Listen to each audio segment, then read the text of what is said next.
Netcasts you love. From people you trust. This is TWiT. Bandwidth for the Tech Guy is provided by Cachefly. CACHEFLY.com. Hi, this is Leo Laporte, and this is my Tech Guy podcast. This show originally aired on the Premier Radio Networks on Sunday, August 1st, 2010. This is 688. Enjoy.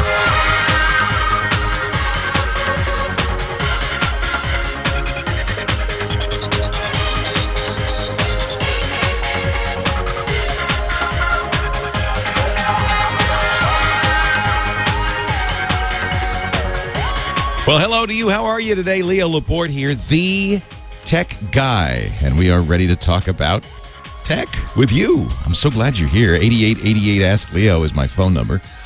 I'll say it a little slower for you. 1-888-827-5536. The mnemonic. The easy way to remember that is 8888 Ask Leo. Now, why would you call that number? You might ask. Why, Leo? Why? Why do I want to call it? Well, you could call to talk about tech. I mean, if you've got an opinion, something you think is interesting, a news story you'd like to talk about, and I'll give you a few of those in just a second. We can converse about. But more likely, seems to be the most common way to use that phone is help. Leo, why is Windows acting this way? Why is my Mac doing that? How do you get the iPad to do this? Which phone should I select? What's the best home theater solution? That kind of thing.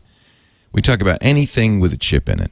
At 8888 Ask Leo. And that could be a whole peck of things. Anything with a chip in it means computers, the internet, cell phones, camcorders, MP3 players, home theater, and all of that. Yeah, I'm just back from the Motor City, Detroit. Had a great time out there. Boy, did we get special treatment from the folks at Ford. President Obama was out there touring the GM plant, and I was touring the Ford plant. Just a coinkydink. But what fun. We had our cameras from my podcast network, TWiT Live, with us. We were streaming live, and Ford very graciously and very unusually, I have to say, allowed us down onto the assembly line floor with our cameras.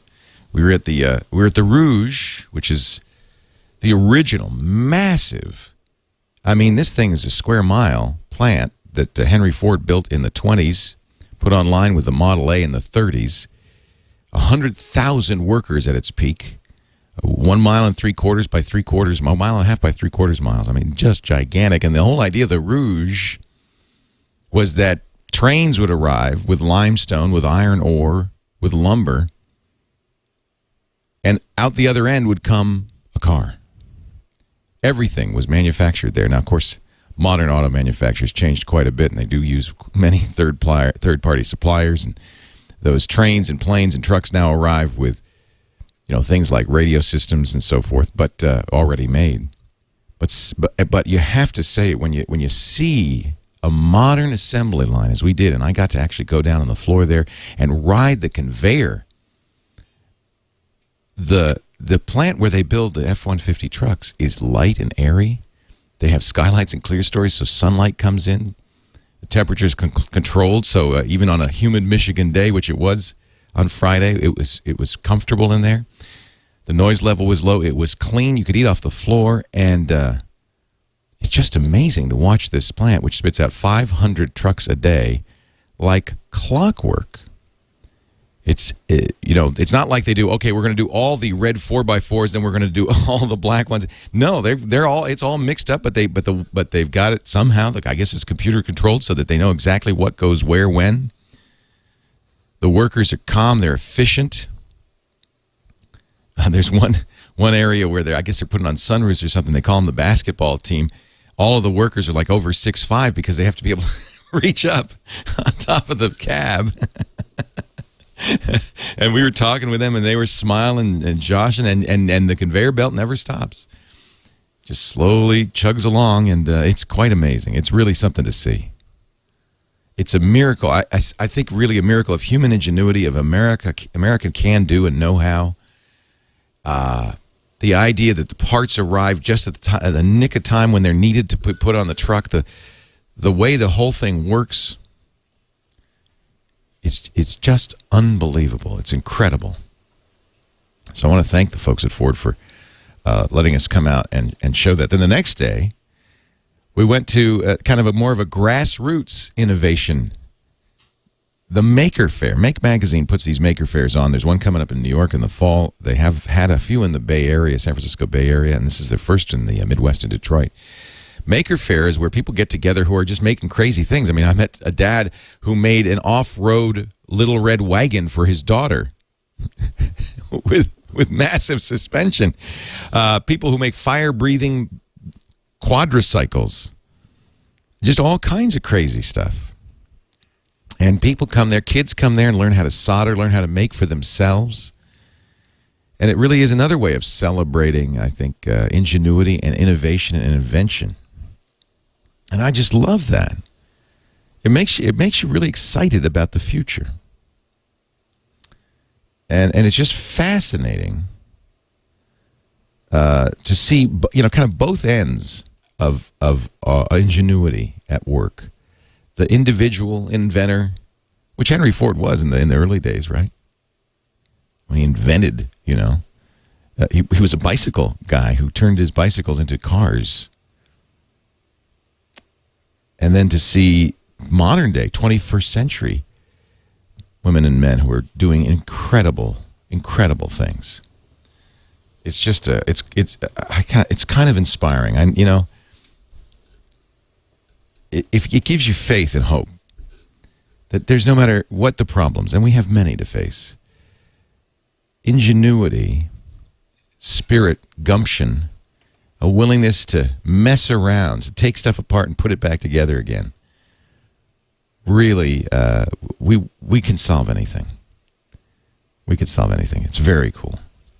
So that's the happy, upbeat story. The downbeat story is DEF CON 18, the hackers convention going on in Vegas right now. Black Hat started the week. That's the kind of more official hacker convention. And then DEF CON follows. Actually, in some ways, this is very much like a Maker Faire, only these guys are doing it in software.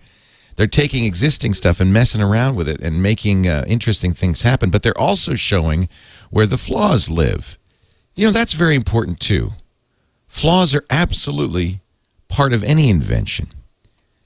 The word debugging, I think a lot of times we computer users think that the computers were where bugs first happen and debugging is a computer process. But in fact, no, it goes way back to the earliest days of the industrial era where machines would have bugs that would have to be worked out. It's documented that the word bug was used in the 19th century to describe industrial machines. The first use of a bug in a computer was Admiral Grace Hopper. This amazing woman programmer who in, I think it was 1947, found a moth. And these are the old mechanical computers. The moth was in between a relay and was keeping the computer from working. She took it out, put it in her logbook, circled it, said the first documented computer bug. But she knew the phrase, the bug. People often think, oh, that's where the word bug came from. No. Grace Hopper was smart enough to remember to know that actually goes back to the old days of workers. So bugs in the industrial era, bugs have been around forever. And that's really what DEF CON is all about. Where are the bugs? We got to find them. We can't close our eyes to them. If the good guys don't find them, the bad guys surely will. One of the hack attacks that occurred this week at Black Hat and DEF CON, computer security researcher Barnaby Jack, New Zealander, on yesterday, demonstrated something we've been waiting. He had kind of hinted that he was going to show this, and we've been waiting to hear about it. His what he called ATM jackpotting. He had an overflow crowd of hackers listening to this presentation in Vegas. He says, you don't have to go to the ATM at all. You could do it from the comfort of your own bedroom. He used two kinds of ATMs, the ones, the portable ones you often find at stores or bars. But he says he thinks the flaw probably exists in machines at banks, too, because they use remote management software, of course. They don't go to each and every ATM to monitor it. So he found a way to bypass having to submit passwords and serial numbers to access ATMs remotely. He used the remote management software to get into the machine and command it to spit out cash or transfer funds. He could also capture account data from the mag strips on your bank card, your ATM card, as well as the passwords punched in when you used it. He says, when you think about ATM security, you generally think about the hardware side. It's bolted down. The cameras are in position. There is a very famous case of a guy backing up a winch in a pickup to an ATM and hauling it off, but usually they stay put. He said this is the first time anyone's taken the approach of trying to attack the software, because these things are on a network, aren't they? He bought ATMs on the internet. I didn't know you could do that. eBay has ATMs? I guess so. Found master keys for the standalone machines available for purchase online, which means hackers can get these anywhere online. But you don't have to walk up and mess with the ATM. You could bypass authentication on the device using the internet, and you're there.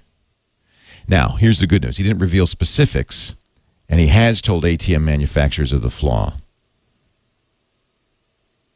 He says, I'm not going to release this information. I don't want to get my butt in hot water, in his words.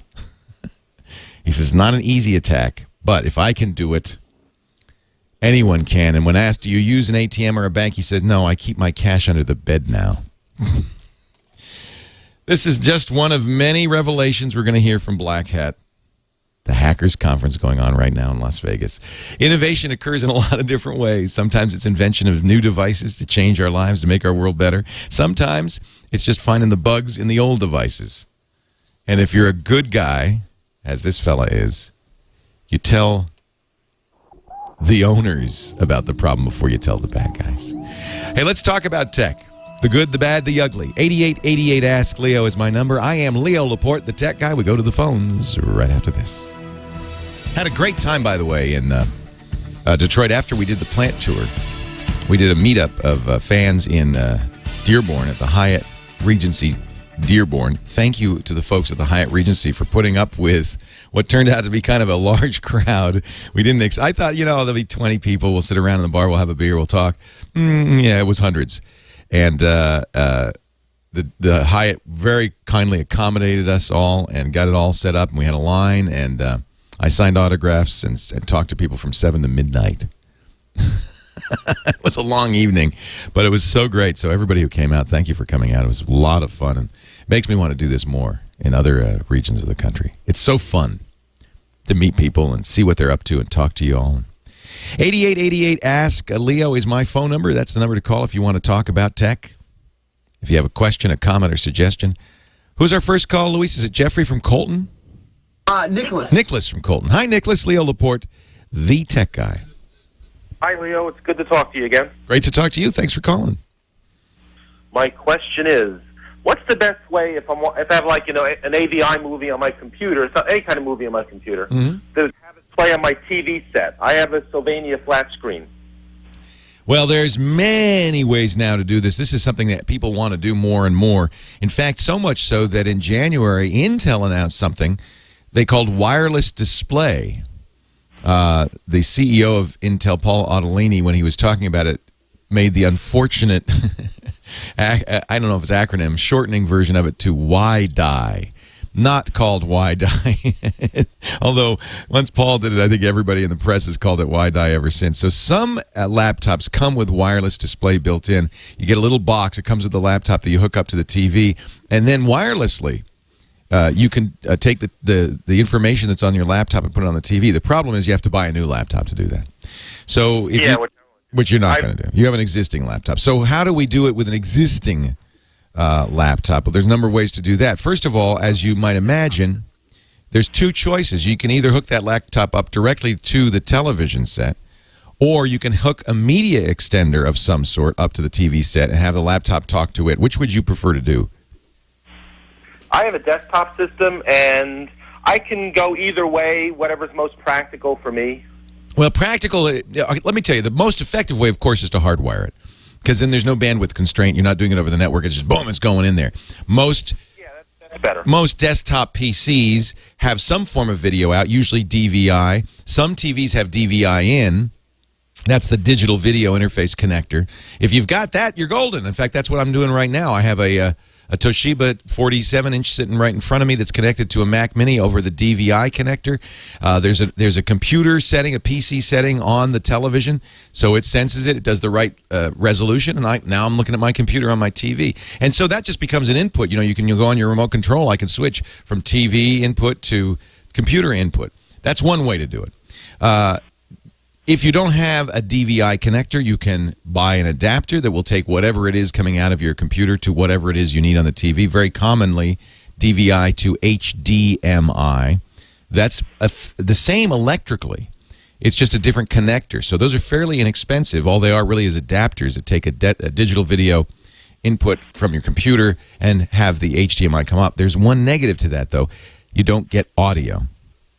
So in order to get the audio, you'll have to do a separate connection. You may have optical out. That would be ideal if you have optical out and into your TV. That would give you digital for both picture and audio. But if not, of course, the television has lots of audio inputs as well. So you'll have to figure out how to get it off your audio card. The ideal is HDMI off the computer into the TV, because then the audio and the video are coming through the same channel and will be synced. It's a little difficult to sync them if they're on separate channels. Sometimes your mouth will get out of sync with the voice. That's kind of a drag. Even if it's a millisecond off, you notice it. Now, if you want to do it wirelessly, then you hook up what's called a media extender. Now, most of the time people use an Xbox 360 or a PS3, but you can buy media extenders that are just, D-Link and Netgear and a bunch of Linksys all sell these that are really just network interfaces for your TV. And some TVs now even have Ethernet in and DNLA.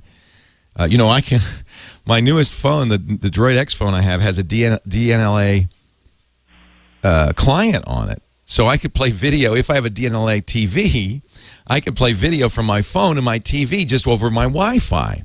So you remember what I said at the very beginning.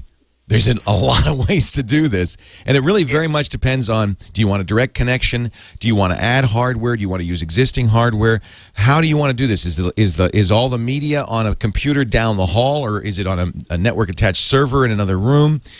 Gradually, over time, I think that's where we're headed, where you have a massive hard drive with movies and pictures and music on it somewhere in a closet somewhere, and all of that media is available to your PCs and your TV via your internet connection, whether it's actually not internet, your LAN, your local area network, whether it's wired or wireless. Then let's make it even more complex. Let's add the outside world, because nowadays we're getting television not just from cable and satellite and broadcast, we're getting it from the internet. So if you have, for instance, an Xbox, you can also watch your Netflix on there. If you have a Roku box, you can watch Netflix, Amazon, a lot of different channels. So there's some really interesting things. The Boxy Box is coming out soon. That'll let you do that as well with a very nice user interface.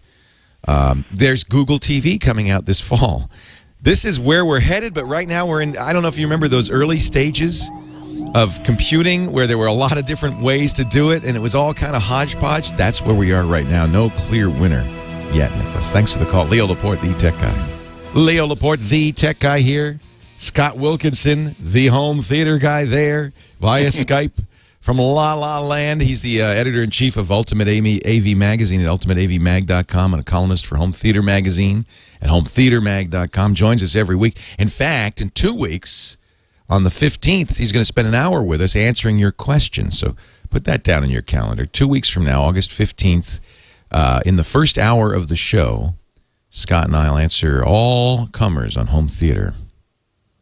Hey, Scott. Hey, Leo. How's it going? As long as we're calendaring, tomorrow you've got a great podcast coming up. Oh, man. Tomorrow is going to be awesome. My guest is Bob Carver, audio legend Bob Carver. This guy's been around for 30-plus years. He's designed amplifiers, speakers, subwoofers, and he's going to show us what he's working on these days. And the good news is that my podcast is now video as well as audio. Yay. So he's going to actually hold stuff up to the microphone and say, see what I'm working on now. That's cool. So he's still making stuff. Oh, yeah, absolutely. His company is called Sunfire. And he's involved in a ton of stuff. In fact, it's been pretty tricky to get him nailed down to a particular time for the podcast. Wow. He's a busy guy. So, but he's really interesting fellow. So I sure hope people tune in and watch it live at live.twit.tv. You can ask questions there, too.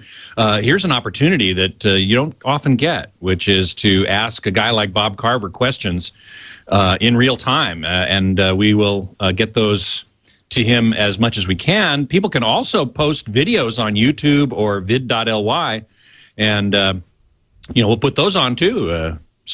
Wow. There are many ways to reach this guy and talk to him, ask him questions about what he does. And you said, I remember last week that you had a Carver amp in college. I did. I remember it very well. Yeah. So I'm sure it performed very well. Front. Oh, it was awesome. It was with the Bose 901. It wasn't mine. It was my roommate, Jim Mihalchik, had it. He had a Bose 901s and the Carver amp. And man, that was the classic system. This is, remember, 1974. So this is, I don't know if it was state of the art today, but it was then, boy. And Steely Dan sure sounded good. Oh, yeah, man.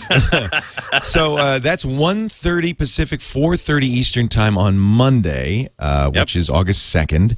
At live.twit.tv if you want to watch that. But you can also get it downloaded from Scott's site, ultimateavmag.com, or on our site, twit.tv/HTG. HTG stands for Home Theater Geeks.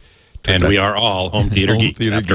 I love the show. It's so much fun. You've had so many great audio and video legends on. It's really fun to hear these guys talk. And by the way, because it's a podcast, you can go back in time and listen to all the episodes if you'd like. They're all available. That's there. right. Yeah. That's right. And I'm really happy to have all these friends in the audio video industry.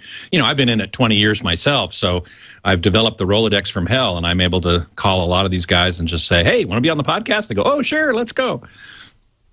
So it's been a lot of fun, and I really appreciate the opportunity you've afforded me to do that and to bring these people out to a wider audience. It's a great pleasure. We all win. So let's get some questions, or what do you want to talk about? Actually, I should leave this open to you. We are going to have questions and answers again on August 15th. We're going to really have 2 weeks, fun, and I'm looking forward to that. Yeah. I did have a couple things that people have written me in about. Remember last week we were talking about projection screens, and we were talking about aspect ratios, 16:9 versus 2.35 to 1, and so on. There's another part to that question, which I didn't get to, which is about screen materials. Now, obviously you've seen a white projection screen. That's very common. You've probably heard about gray projection screens. There are even, believe it or not, black projection screen materials. And what those are good for is if you have a front projector and you're in a room where you can't avoid having some ambient light in the room, like you're watching during the day, you've got some windows in the room that you can't black out, or you need to have the lights on for the kids to play in the corner or your wife to do some sewing or whatever. Under normal circumstances, with a white screen, even some of these gray screens, that will wash the picture out totally. Mm-hmm. So you need something called an ambient light rejecting screen. That's interesting. It seems counterintuitive. It seems like you'd want the brightest screen possible, a white screen if possible. Exactly. In a bright light situation. The problem there is that if you have a white screen that reflects all light equally, right, it's going to reflect the projector's light back to you, but it's also going to reflect the ambient light back to you. Now, if you have a black screen, do you need a really bright projector? Do you need a more bright projector than you would otherwise? Not necessarily. Not necessarily. The advantage of this black screen, and the listener, Gene Roney, was talking specifically about a particular one called the Black Diamond 2 from Screen Innovations. And that thing is actually black. I mean, you look at it and it looks black. So what it does, though, is it takes ambient light and in essence directs it away. So diffuses the light that's not coming from directly pointed at it. Correct. If it's coming in at an angle, it just goes, no. No. It goes away at the other angle. But somehow, what? It's got crystals in it or something that it sees and says, I'm going to only look at the light that's coming in pointed right at me. It has very specific directivity. Interesting. Characteristics. So, that's Screen actually quite clever. It is. It's very clever. Screen Innovations points out that, their screen will work, that the Black Diamond will work great in a low light or a no light environment as well. It It limits the amount of light that gets deflected off to the sides, reflected off your walls, and then back into your eyes, and that is a little bit of a problem. If you have a screen that does that, such as the Stewart Studio Tech 100, which I love, but it can only be used in basically a black hole room, which I have in my house and I have in the studio, but not very many people are going to put paint their walls black or dark gray. At least the wife acceptance factor would be very low in that kind of a situation. Is this a technical term, the wife? Yes, it is. I like it. Hey, Scott, let's take a little break, and when we come back, I want to ask you, if you don't mind, what you do to connect your computers to your TVs. I bet you do something. And our last caller was asking, and there seems so many ways to do this. I'm wondering if you're seeing anything new on the horizon that might cut through the clutter, because there sure are a lot of different ways to do that. Scott Wilkinson is with us, the Ultimate AV Magazine. He's the editor-in-chief there, and man, this is what he lives and breathes all the time. So he's a great guy to have on board to talk about home theater. We'll do more of that in just a little bit, but before we do, I want to tell you how to back up. It's something we talk about on the show all the time. It may be one of the most important things for you to know when it comes to computing. The problem is everybody knows it's good to back up. Few do it. And few do it right. So that's why I like to give you a little lesson, a little schooling in how to do this. First of all, if it's not automatic, you're going to forget. So whatever solution you use, it has to do it without any intervention on your part, just automatically on a schedule. There are lots of ways to do that, some harder, some easier. Then second, of course, it's good. It's fine to have it back up locally, but you've got to get it off-site too, because if there's a fire or a flood or something horrible happens and you're backing up to a hard drive right next to the original computer, you're going to lose the backup just as you're going to lose the original. You've got to back up off-site. You've got to back up automatically, and there is no better way to do this than with my friends at Carbonite. You've heard me talk about Carbonite before, right? Carbonite's backup done right. If you go to carbonite.com right now and use my name, Leo, you could try it free for 15 days, PC or Mac. You'll get a sense of how it works. Whenever you're connected, as long as your computer is idle, it doesn't get in your way, it'll start backing up. That data is there encrypted, so you don't have to worry about privacy. Only you can access it. But here's the good news. You can access it using your account from any computer, even using a free iPhone or BlackBerry app. So your data is not only available to you, as to restore a file, but anywhere you are. Automatic backup, less than $5 a month for everything on your internal drive, all your personal files.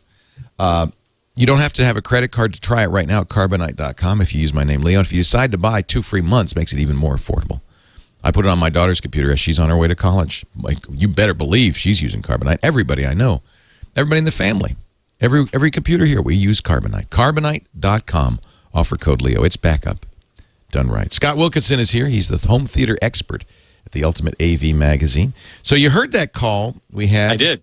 It's a great question, and it's a question that has nowadays just too many answers almost. It really is true. That's right. And I think your answer was extremely good. Ideally, what I like to do is have an HDMI or DVI connection directly to the TV.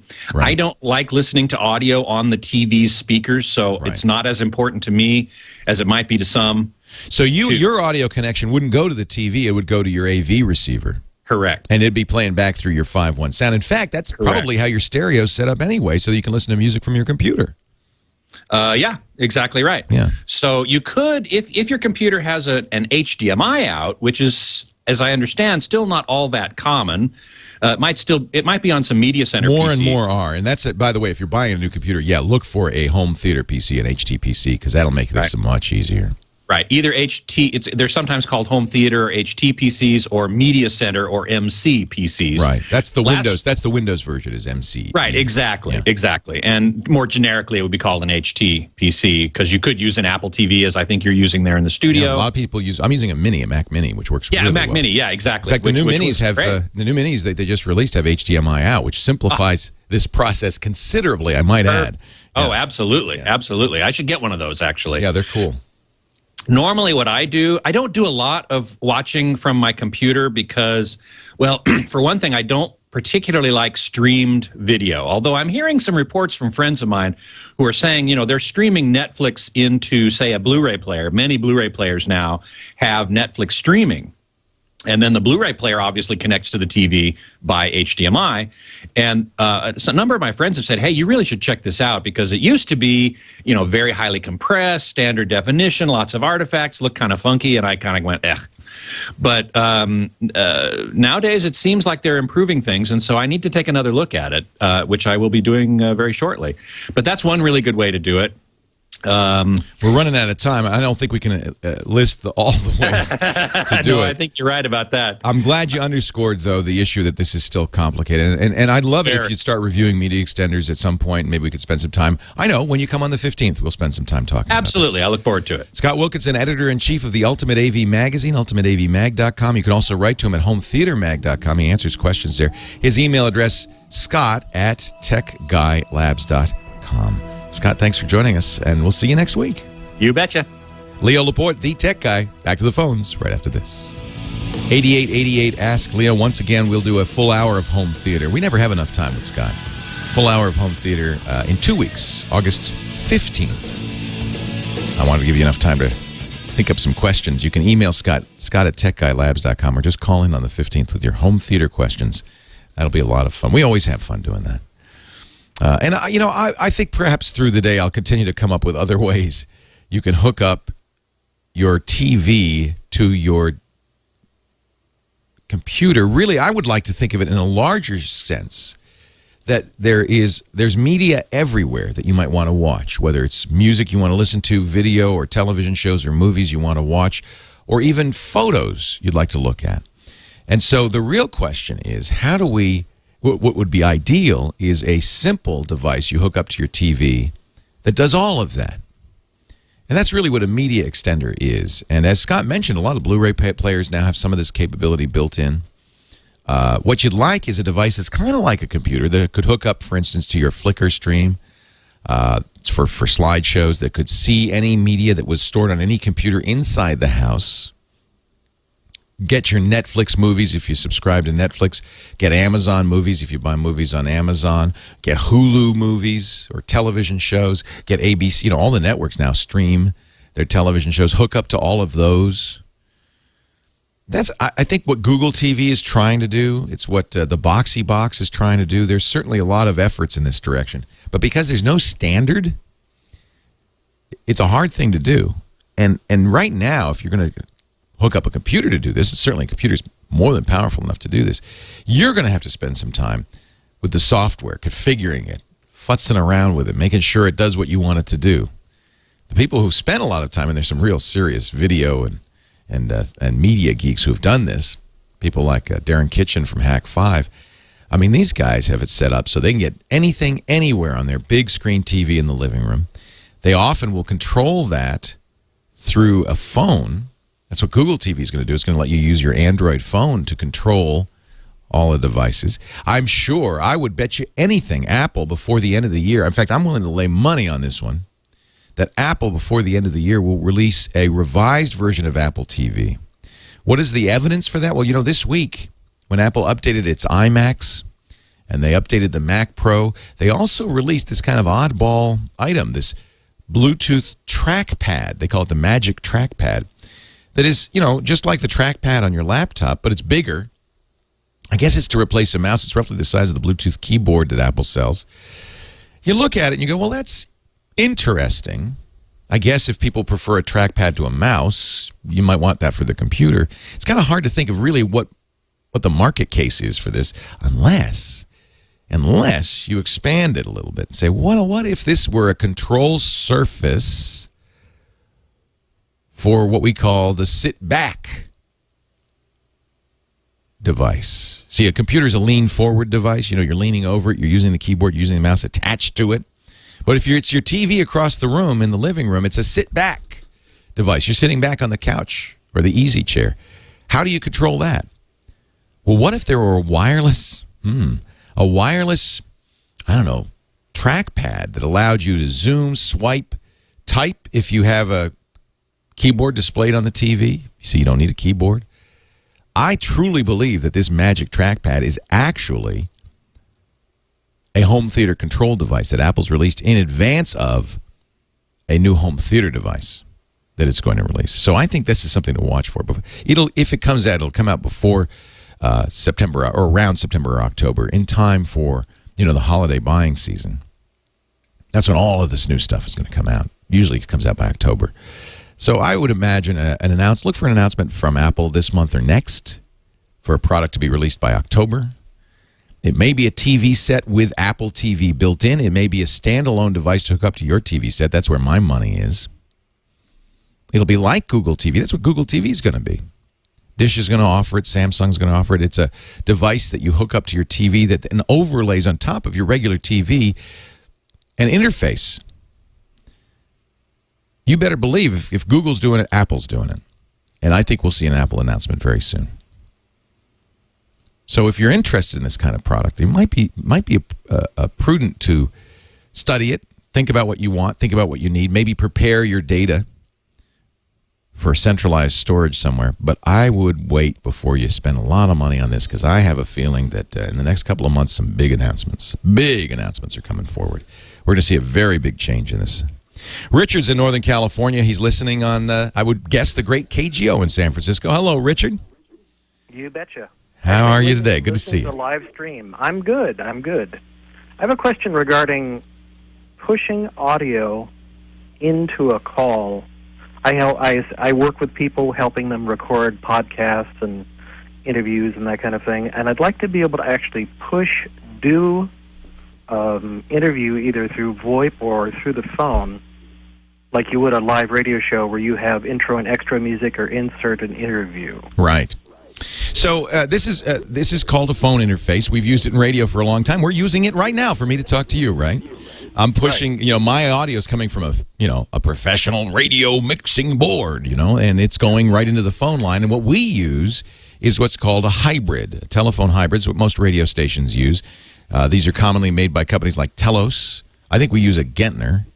And what a hybrid does, it's funny because I don't know if people know this, but and correct me if I'm wrong, phone engineers, but it's my understanding that the telephone is not a full duplex device. Technically, only one person can talk at a time. And so the way these devices work is using digital signal processing to mix what is really only half duplex together to make it sound like you and I are having a conversation on the air. There's a number. Now, these are very expensive. The Telos device is probably thousands of dollars, but there's a company called JK Audio that makes, and I use their patch, that makes a number of telephone audio interface devices. And they're, instead of thousands, they're hundreds of dollars. It will help if you have a mixer, but you can use this instead of a mixer. You could put your PC in one side and have it hooked up to the telephone on the other side and play back audio from the PC. That's what you want to do, basically, right? Okay, through the phone, I'd like to do it that way. Is there any way I can do it by, let's say I'm using Wiretap Pro to do the recording on a VoIP call. I record a lot of audio. Well, it's easy on a VoIP call. Hold on a sec. We'll get back to you. We got to take a break. Leo Laporte, the tech guy. Well, a good day to you. Leo Laporte here, the tech guy. 8888 Ask Leo. That's the phone number if you want to call in, talk about home theater. Doing that a lot. Computers, the internet, cell phones, camcorders, MP3 players, or even kind of obscure technical topics like how do I record a phone call or pump audio into a phone call for my podcast? That's what we're talking about with Richard right now. He's listening in Northern California. Hi, Richard. Hi there. So yeah, the VoIP solution would be great. Yeah, I mean, the nice thing about VoIP is Skype is kind of the one that seems the most obvious. It's all on the computer. So if you're having if you're having a Skype call, then any audio going into the computer will go to Skype. So, for instance, you typically have a microphone plugged in, and Skype sees that microphone. What you want to do is, instead of having Skype watch the microphone, watch a generalized audio device that might have a mixer, in other words, that might have a microphone, but other things plugged into it also. Now, playing audio on the same computer you're recording with, that's probably not a good idea. It might be doable with Audio Hijack Pro, I guess, because it allows you to kind of patch other sources of audio in. I presume you've tried it with Audio Hijack Pro. Wiretap Pro has some of those features as well. Yeah. I can't say I recommend that. Look, everybody wants to do a podcast cheaply. Nobody wants to spend money on gear. You already got a laptop. You probably already have a headset mic. And what you'd like to do is kind of some of the fancy audio production other people do using, well, frankly, fancier equipment like a mixer and multiple mics and all of that stuff. It's pretty hard to do a roundtable podcast, for instance, on a single computer. It's pretty hard to put sound effects in and all of that stuff. Almost everybody who's doing that is using a mixer. That's what a mixer does. A mixer takes multiple audio inputs and mixes it down into a single stream, which then can be piped into the computer. If you did that, and that's what we do. That's what a radio show is. You know, if I could play a sound effect and it goes into the mixer, and then goes out to the radio, but it's not coming from the same source. It's not coming from the computer I'm recording with. I guess Wiretap, Audio Hijack Pro, that's what the idea is. Soundflower, the Soundflower drivers on the Macintosh, that's what the idea, these are all Mac solutions, is for this. On the PC, on Windows, you can use something called virtual audio cables. Thanks T2 for suggesting that one. That's a good choice on the Windows side. And you're going to get mixed results. For one thing, your computer's busy, I would imagine, not only handling the phone call, but recording the phone call, and now you want it to play back audio in, record it, send it out, and continue to do everything else in real time. Yeah, okay. Computers are pretty fast, but you're getting more and more multitasking going on. I think all of those solutions will work. You can do it in software. I understand the desire to keep it cheap. An inexpensive mixer is a great solution. And look for a mixer that has digital out, USB or FireWire digital out, because I'll tell you, once you get a mixer, you realize, oh, this is really the best way to do it.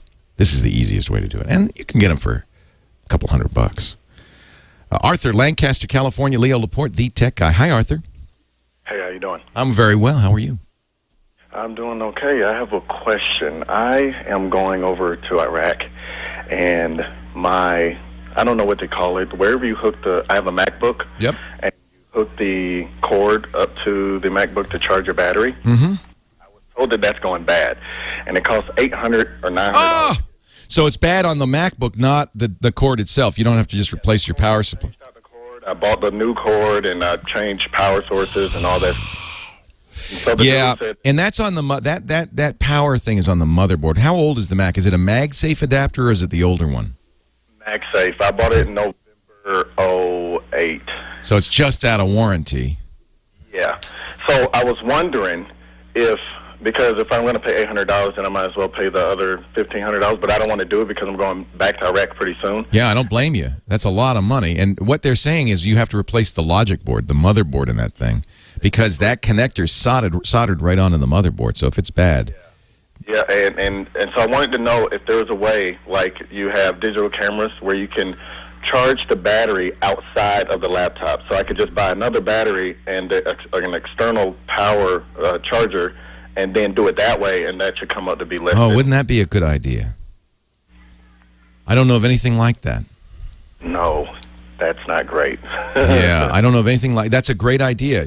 A Macintosh laptop charger. Of course, the new Mac laptops, you can't take the battery out. That's what I heard. A Mac laptop charger. There are devices like the Energy to Go that allow you to charge a big battery and then plug it into your laptop, but it uses the MagSafe adapter.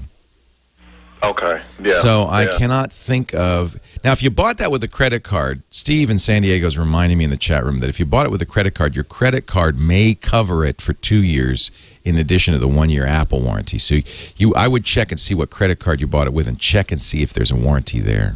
Okay. Because that's a little too soon for that to fail. Yeah, actually it failed last year. It's like intermittent.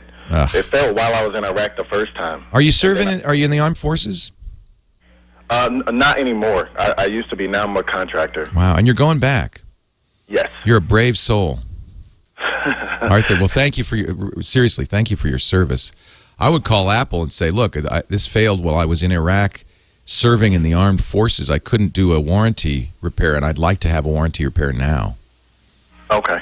I bet you anything Apple would, in respect for your service, extend that warranty. And if not, I would contact the credit card company. Okay. All right. I'll try those 2 things. Arthur, good luck to you. God bless. Yep. Bye. Thank you so much. Yeah, that's something, if it failed while he was serving in Iraq and he couldn't do warranty service because he was on the putting his life on the line for us, I would think Apple might make an exception. Wonder how I could help him with that. Arthur, if you have any trouble, call us back or send me an email, leo@techguylabs.com. Maybe I can intercede. That's the kind of thing. If they don't want to be altruistic, if they don't want to do it just because it's the right thing to do, it's good publicity, good PR too.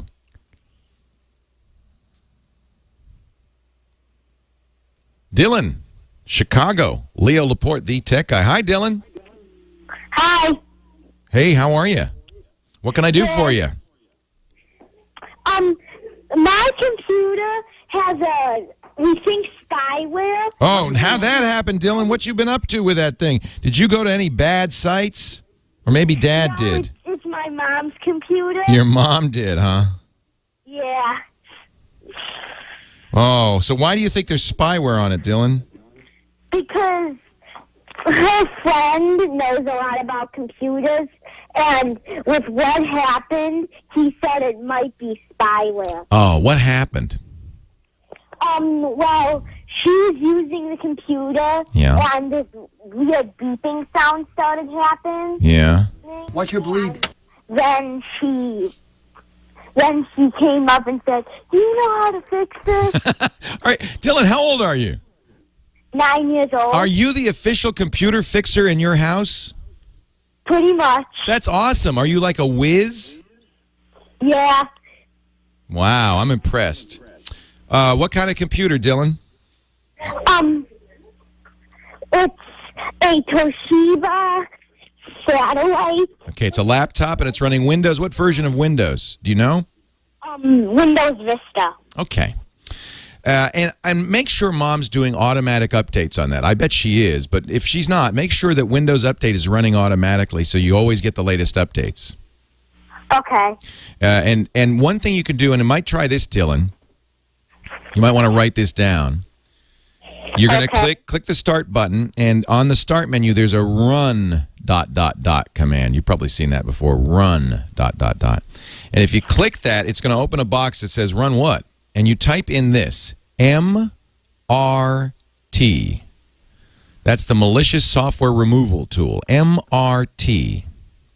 Okay. And then it'll open up a program. You say, where'd that come from? Well, Microsoft puts that on there with the Windows Update, and they update it every month.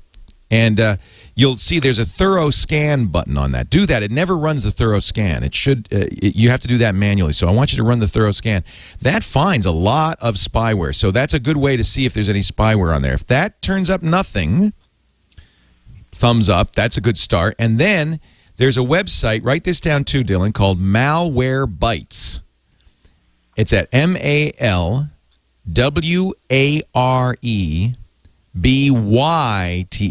the computer style bytes. Malwarebytes, and it's .org, O-R-G.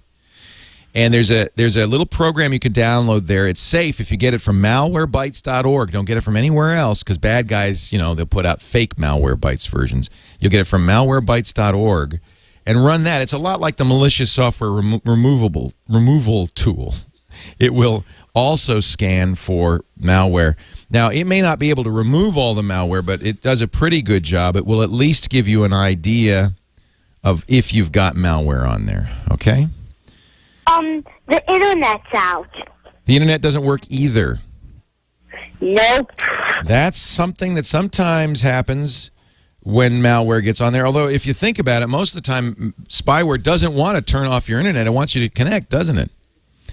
Because it wants to use, wants to spy on you. It can't spy on you if you can't get online. So there may be other problems. Sometimes what happens, Dylan, is you run an anti-spyware program. I bet you did, like your antivirus or something, and it tries to fix it. But when it fixes it, it tears out chunks of the internet access software. That's a bigger problem. And probably the best thing to do at this point is to restore from the Toshiba disks that came with the satellite. Leo Laporte, the tech guy. Leo Laporte, the tech guy.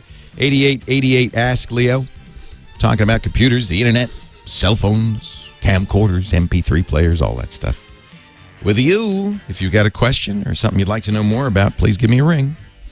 We do put all the links and so forth up on the website, techguylabs.com. Thanks to James Deruvo. You know who you are. Thank you for writing everything down. We appreciate it.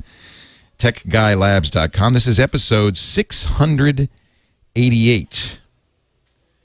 If you go, I have to fix, I use a wiki for this software. And we're by the way, we're finally going to get rid of this wiki software and go to squarespace.com for this. But in the interim, if you go to a show that doesn't exist yet, if you go to, episode 670, it'll ask you for a password. Just ignore that. All that means is, there's nothing there, but you can edit it, but you have to have a password. And that's terrible. Terrible user interface. I apologize. I got to fix all of that. It's pretty old. It's been around for a while. But it's useful because the data's all there, and so at least it's something. But I am going to update that, make it a little easier. Tech guy shouldn't have to apologize for his website, should he? That's just silly. That's just wrong. Back to the phones we go. Let's see. We were talking to Dylan. Hey, you know what? I was asking the chat room for maybe a compilation of suggestions for this kind of thing, where your computer's acting weird, it's beeped a bunch, you can't get online. Now, it's and of course the natural assumption is spyware. Don't assume necessarily spyware and viruses. While they're very common in the Windows world, so are other problems. Not just Windows, any computer can have problems that can cause this kind of thing. For instance, if the hard drive has an error on one of the sectors where critical system files are, you'll get exactly this. The system sometimes it won't even run. And hard drives get errors all the time. In the normal course of operation, first of all, when a hard drive comes out of the factory, it's got bad sectors. All hard drives come with bad areas. You just can't make a perfect platter to hold a terabyte of data. There's going to be some flaws, some parts of the platter, as smooth, as shiny as they make them, that just can't hold data. So at the factory, they test it, and they have a table of bad sectors, and they map those out. They say, well, don't use those. So every hard drive brand new hard drive comes with a bad sector table that has some parts of the drive marked unusable, period. As the drive is used day in, day out, more sectors go bad. They get unreadable. They're useless. The hard drive has error correction built into it, and by the way, it uses it constantly. These new massive hard drives use their error correction almost all the time. But the error correction is so good that you don't even notice it. It just happens. And there's some smart stuff going on where it maps out more bad sectors and so forth. So the drive imperceptibly is shrinking slightly every time you use it, just because bad sectors are found and mapped out. But the error correction fixes it. Life goes on. Occasionally, you'll get something that cannot be corrected by the ECC, the error correction code. And the hard drive doesn't know it or can't map it out. So here's what happens. It could slow the system down as the hard drive tries and tries and tries and tries to read that data. You'll even sometimes hear the hard drive doing this, laboring. It just can't read that data. Or, it tries to read it and reads it, but it reads it wrong. And this breaks Windows. You only need one bit incorrect. Out of the billions of bits in any program, you only need one that's incorrect for the whole thing to not work. So it could just as easily be Dylan's mom's computer just has a bad sector in a bad spot and it can't recover from it. It could be that simple. Well, how do you fix that? Well, there is software. I recommend a program my friend Steve Gibson wrote called SpinRite. I mean, all SpinRite does is it goes through the drive bit by bit, looks for bad sectors, reads it without giving up. This is one thing that it does that the computer's operating system doesn't do. Windows, after a while, just gives up. 10 times, 20 times, whatever that, they call it a timeout, whatever that timeout number is. After a certain number of attempts, it just goes, I can't read this, and moves on. Then that can cause a crash or a failure, so forth. SpinRite just keeps trying. It'll try for a year. It has no limit.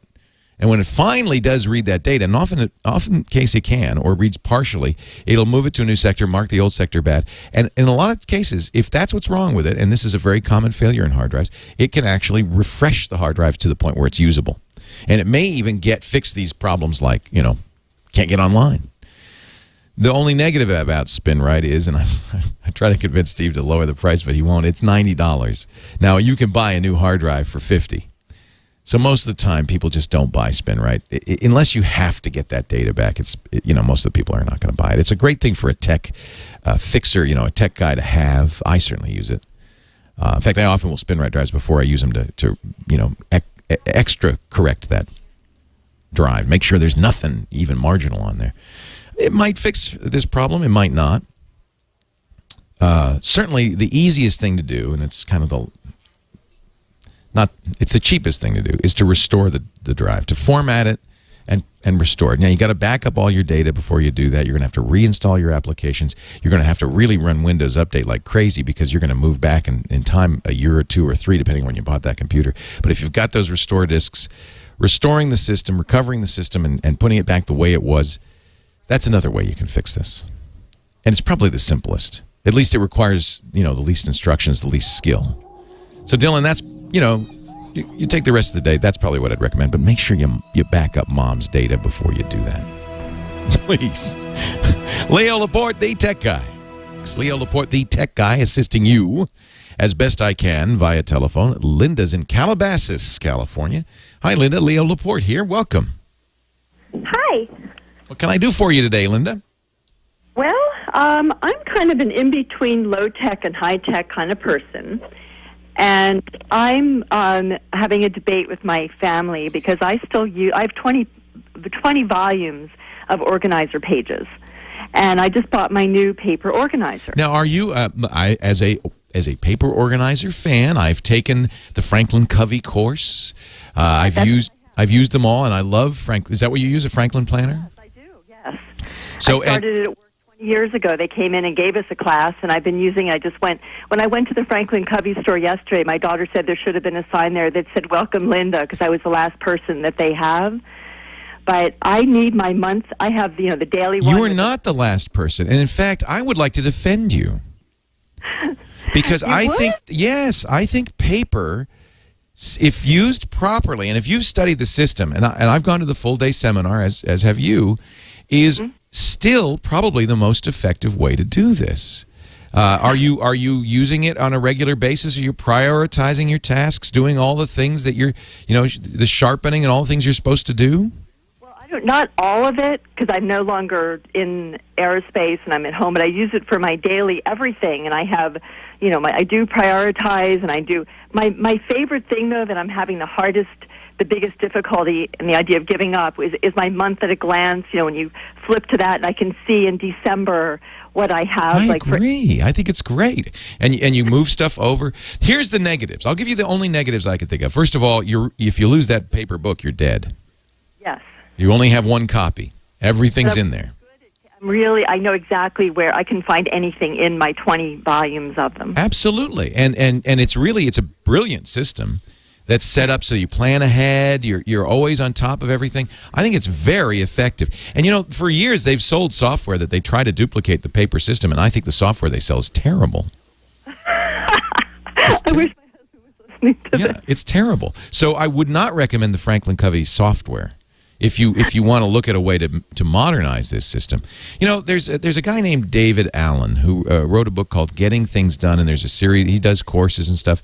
And he says the system, people focus on the system so much, they waste a lot of time, geeks especially, waste many more hours putting together a system than actually getting things done. I understand that. It's easy. You get obsessed by the system. I'm one of them. He says, look, the system is not the point. The point is to get the things you need to do out of your brain where they will drive you crazy because of the way the mind works. It'll inevitably, you got to clean the garage. You'll think about it at a time. You'll spend times obsessing about it when you cannot possibly clean the garage.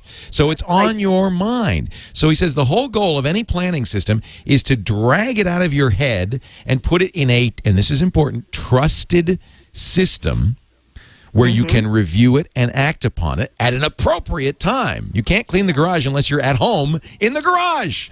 Right. So there's no point in thinking about it at work. So all of these systems, in order to be effective, have to give you a place that you can easily, rapidly, and effectively offload from your mind all the things you have to do. Another thing that they say in Franklin Covey that I love is that really anything that's on your to-do list is a commitment you've made to another person or to yourself. And for life to work, you keep your commitments. So you need a system to notate these commitments and act on them so you don't let them slip.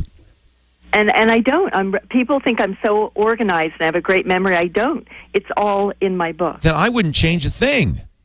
Well, then what is there some is there some electronic book that's like that? There's an infinite number of them. and perhaps you could move to one. I think if it ain't broke, don't fix it. But now, since you're getting all this pressure from friends and family, and let me again underscore, the only advantage of doing it electronically is you've got a backup.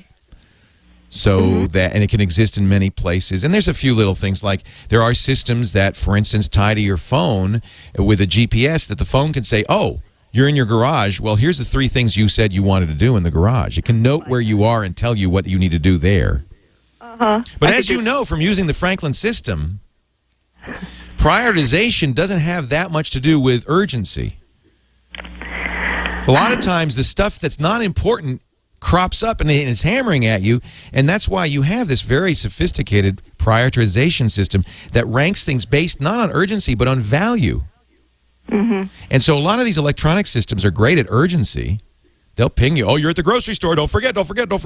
But maybe that's not the way you want to do it. I think if you've got a working system, now there are systems that can take the Franklin Covey system and make it work. Do you carry a smartphone? No, I don't. I don't. Do you want to? I'm thinking if it would be something that I could use, like that I can incorporate some sort of system into, then I would get that. Yeah. So a smartphone is kind of a requisite because it replaces your book. Right. Well, that's what's being suggested to me. But and I think an iPad is a good choice because an iPad is a little bit bigger and can be kind of the same ilk as a Franklin Planner. And a little easier to use, and an iPad in conjunction with a smartphone gives you a nice big input device, an easy-to-read device. You know, one of the keys to getting things done is review. You've got to review daily and weekly and monthly. And these little phones are lousy for review. But I cannot be tied to AT&T where I live. Okay, good. That's good. Well, that eliminates the iPad. I think the pad format is a great format for replacing a book. The phones are a little small for that. There are, the Franklin software, it gives you a calendar and you print out the book and you can print out your pages so it can work with your book. But I found it to be some of the worst software I've ever used. I just really don't like it. Okay. I was just thinking if there was anything where I could flip to a page and there, instead of dots, it shows what I've got for the month of December. I know, wouldn't that be great? Yeah. Okay. Well, there's a lot of things. If you go online and you search for the phrase "getting things done," you will see many programs around this. On the Mac, I use a program that's very powerful, probably overkill. It's kind of designed by geeks who are more interested in messing around with the system than actually getting things done. But it's a power tool. It's called OmniFocus. It was designed in conjunction with my good friend Merlin Mann, who is a getting things done wizard. And so there's a lot of that getting things done technology in there. You might want to read Dave Allen's book, Getting Things Done, too, because it's a good adjunct for Franklin Covey. Doesn't replace Franklin Covey. Okay. Well, I'm a big believer in the Franklin system. I think that's the best system I've ever used. And, Linda, I go in the Franklin store every year and I buy another planner. And then I use it for a month and I leave it because I'm just not, I can never remember to do all of that. Okay, but it just works for me. It's worked for me for 20 years. That's what I'm saying. If it works, don't change it. You've never lost your book. No, never. And if I did, I never have. And then I have these wonderful volumes I can go back to that are dated. Exactly. I think there's this crazy religion in the world that digital is always better than analog. It's not. And a paper system, if it's working for you, I wouldn't dream of changing it. Okay. You tell him the tech guy said you got it going on. You're fine, Linda. Don't feel like you have to change just because everybody else in the world. A lot of these devices are more about messing around than anything else. But But I would use, if it was something that really worked, I'd be very good at using it. But I can see that we're not there yet. Well, I mean, we are and we aren't. I mean, but it's going to require for you to figure this out. You're going to spend hundreds of dollars on hardware and software before you realize whether it's better or not. And since you have a system that works, I can't see any reason to change. If you wanted to try stuff, I would look at OmniFocus. That's a Mac product. On Windows, I'm not sure what people use. There are a lot of choices on Windows. I've talked to David Allen, and every time I interview him, I say, what's the best system? He says the best system is the one that works for you, even if it's a piece of paper. Okay. All right. Well, I think I know you've helped me a lot, and perhaps a lot of people out there who were in my position. Yeah, I just want to reassure you, it's okay. Here's the tech guy, the most digital person in the world. And I'm telling you, if you've got a system on paper that works, don't change it. Thank you.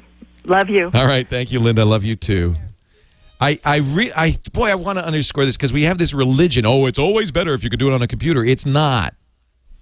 It's not. If you've got something that's working, why should you change? There's no, things. Somebody's mentioning things. I also use things. I am one of those people who tries every to-do list because I'm so ineffective. I'm the worst ADD person in the world. You know what I end up, the best way for me to do this is have an assistant who's organized. Because I ain't. I've tried. And for me, it's almost, it's a pain point, to be honest. Because I'm not organized. And I have tried every piece of software out there. And none of the problem is software doesn't solve anything. You solve the problem. Software is just a tool. So whatever tool works for you is great. Things is great. OmniFocus is great. I have a program I love called Recall, REQALL.com. That is a very good way to enter the data, to get stuff into your inbox. I would look at that, too. That's for Android or iPhone. Recall. Leo Laporte, the tech guy. Leo Laporte, the tech guy.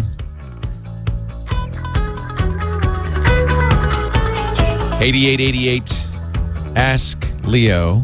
If you have a question, a comment, or suggestion. We are running out of time here, but I'll tell you what, I'm going to keep the calls coming in. If you're already on the board or you'd like to keep calling, well, I'll answer calls for another hour. 8888 Ask Leo. So this is sometimes we do this just to give you all a chance to talk. We record these. We'll use them in a later show. So please feel free to call in 8888 Ask Leo 888-827-5536 for the next hour. Even after the show ends, we'll continue to take calls. Now, I was mentioning we're going to, go off the air here in just a few minutes. The website, techguylabs.com, you'll see a link there to our chat room. Always fun. 877 people, bright people in there. And our mods, Dan and CWBP and Darth Emma and Dustin and Hip and Houdini 7 and Kevin H. and Life's a Zoo and Mick and Mithrandir and Sly Ferret and Tech Zen and Troubled, all keeping things happy-go-lucky in there, which is nice. You got to moderate chat very heavily, unfortunately, these days. They do a great job of making it a family-friendly place to be. You also find a link there to our live stream, live.twit.tv. And I want to put a little plug in for my daughter. I mentioned that she's off to college in a few days. Her school starts Saturday, believe it or not. They start early for the freshmen. But she was invited to speak. I was so proud of her at a conference called Tomorrow's Web in San Francisco yesterday. And she and a number of young, 17, 18, 19-year-old media types and entrepreneurs, kids who are really doing some interesting things on the net. She has her own podcast called Abby's Road. Were invited to speak. She wrote a great speech. And then at the last minute, the organizers canceled for a variety of reasons. I'm not really sure what happened. But these kids who really had worked hard on their speeches were kind of left high and dry, including my daughter. So since she has a podcast and I happen to have this internet broadcast network, I said, well, look, come do your show. So tonight at 8:30 Eastern, 5:30 Pacific at live.twit.tv, we're going to do a special. I think 4 or 5 of these kids who had presentations for Tomorrow's Web Prepared are going to come in and do their presentations. We'll have a panel discussion. What are the young people who are doing amazing stuff on the web right now? What do they see as the future? What is the internet going to look like in 5, 10, 15 years? These are the people who are shaping it right now. And I've said for a long time, I think, when you have a new medium, when you have something that really changes everything, it takes a while for it to really take off. Not merely in adopters, but in how it's used. When Gutenberg invented movable type, for a long time, for like almost a century, all they really did with it was the same thing they'd been doing all along. They printed Bibles. They said, great, the monks don't have to write these things by hand anymore. We can print them. But after a while, a generation that grew up with the printing press started to say, hey, you know what we could do? We could do plays. We could do, Luther printed his theses and the Reformation happened. Machiavelli wrote The Prince, and that was distributed widely. So the printing press didn't really start changing the world for a generation or two. And I think the same thing for the internet. I think you're not going to see a big change in how the internet's used when people like me use it, because we're going to use it the same way that we know. I'll use it like a radio station. Some people use it like a TV station. Some people use it like a magazine or a newspaper or maybe a brochure. But really, it's the kids who grew up with the internet who are going to think of new ways to use it. And that's why I think it's very interesting to hear what these 18-year-olds, 17-year-olds, 19-year-olds think about the internet and how they want to use it. And I think that's why we're going to have a fun time tonight. So if you're around and you'd like to watch, it's not on the radio. It's just on the internet, live.twit.tv. 8:30 Eastern is when we begin. 7:30 Central, 5:30 Pacific at live.twit.tv. Back to the phones. Susan, San Diego. Hi, Susan. Leo Laporte, the tech guy. Hi, Leo. Thanks for hanging on. What can I do for you? Oh, well, I was listening to you a couple of weeks ago, and somebody was talking about their Mac kind of slowing down a little bit, and you advised them to kind of take everything off. Something about gaps and sectors. I don't know. But I'd like to do that. I'd like to take everything off. How old is your Mac? How long have you been using that hard drive? 2 years. Yeah, I do this all the time, and it does seem to help. It's not merely fragmentation. Sometimes it's bad sectors on the drive. Sometimes it's just, there's extra stuff on there. Whatever.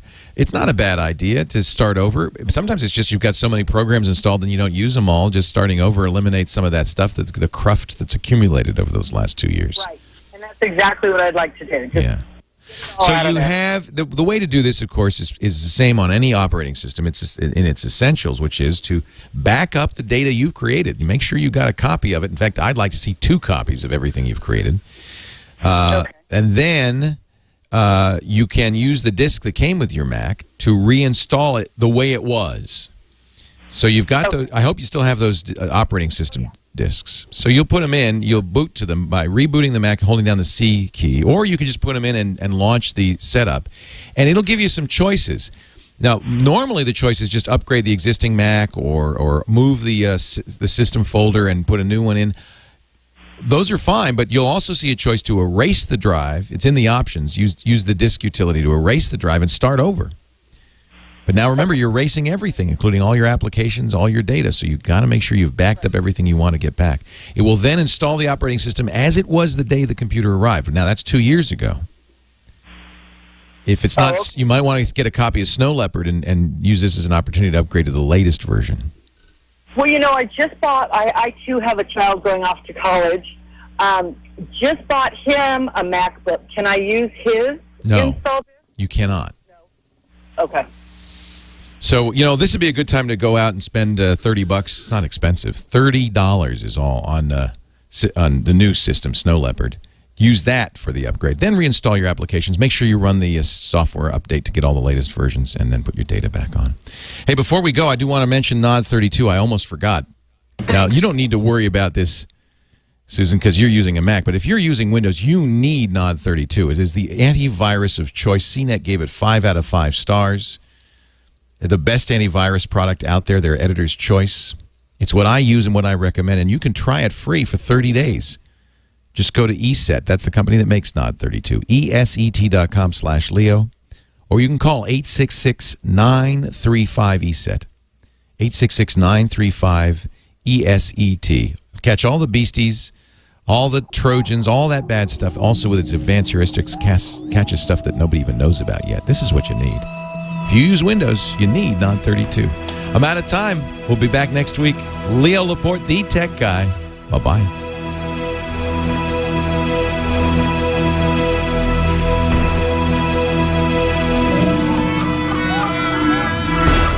Boom, boom, boom, boom, boom, boom, boom, boom, boom, boom, boom, boom.